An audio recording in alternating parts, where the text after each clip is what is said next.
Thank you very much for us reaching 14,000 subscribers. It's a wonderful milestone, and we can head now towards 15,000 subscribers. In this video now, I want to deal with something that I have told you before that I will deal with, and that is how to actually put together a 72-hour kit, or a grab bag, or a basic survival kit. And I'm going to deal with you with the most basic things that you need inside that survival kit or 72-hour kit. Now, why is it called a 72-hour kit survival bag or grypsak in Afrikaans? It's because you should be able to, any person or child in your family, have their own bag, take that bag and leave on foot under any circumstances. So this could be due to fire, flood, earthquake, anything that happens, even if a family is separated, and that individual should be able to survive for up to 72 hours.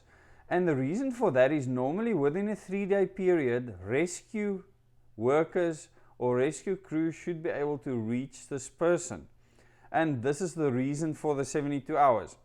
And there's well-established research with regards to NASA astronauts and test pilots and so on, that if they had to get stranded somewhere in the middle of nowhere, what would they need to survive? A minimum they would need to survive. And this is what I'm covering with you now. Obviously, you can add to that what you want, but if you have these things, you should be able to survive for those 3 days.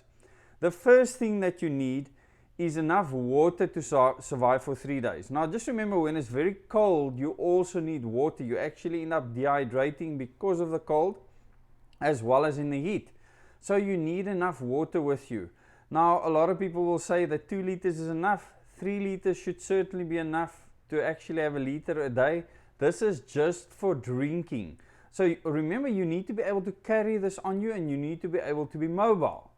So for instance, if there is a fire and you need to get out fast to wherever, I mean, you have to leave everything else behind. You must just grab this bag and it must keep you alive. So you must be able to leave on foot, and leave on foot fast, okay? So you need water with you. You can just put this in a normal 2-liter cool drink bottle if you don't have money. And I want this to be as cheap as possible, okay? The very next thing that the specialists say that you need, okay, is something to keep you warm and dry. Now, a lot of people will say that you need some form of a windbreaker or something that you can put over you to actually keep the cold out. Well, this could typically just be a space blanket, and it doesn't have to cost a lot of money. Remember, I am trying to conserve cost here. You get rain ponchos that are windbreakers, as well as something that will help to keep you dry, because you don't want to get wet and then be in ice cold conditions, especially with the wind blowing. With a chill factor, you could end up dying. So water will keep you alive, and then staying dry, okay, as well as warm. Very important, because you could end up dying due to hypothermia, and especially when you get cold. The next thing that you need is something that you need to be able to signal with. And there's various things that you could use for this. So it's important that you should be able to tell someone else where you are. Now, some people buy mirrors, some people use whistles, torches. I mean, there's various things that you can use to signal with. Obviously, a torch serves many purposes. You get torches with a compass built inside and so on. But the idea here is to remain cheap. So you can buy a cheap whistle, and you can buy a cheap mirror that you can actually use to signal. And when the sun is shining, a mirror is extremely effective in signaling without making a noise. So this is typically what I have for my kids, and I think in their survival bags, you know, they have a combination of whistles and mirrors. But a mirror is a very effective tool to signal and to actually get someone else's attention. The very next thing that you need is a multi-tool, okay? A multi-tool can be used for many things, and if you are skilled, a multi-tool will make a difference. If you're not that skilled, it might not be as handy to you, but this is typically what the astronauts say that they want in their position. As a minimum, they want a multi-tool, because there's a lot that they can do with that multi-tool. The last thing that you need is something that gives you hope. So when you're isolated for 3 days and you have no one else with you, actually keeping up hope is crucial, because this will keep you going, it'll keep your system going, it'll keep your mind going. It can help and make the difference in keeping your body going, especially if you have to move to other places, not to give up. For instance, if you're being pursued by somebody, people could just give up if they don't have something that gives them hope. So it could be a photo of your family, anything that's sentimental to you to give you hope. So those are the 5 things. Just to recap quickly, you need water. Okay? If you don't have water, you won't survive for 3 days. You will literally die. Okay? Something to keep you warm and dry. Okay? Very important.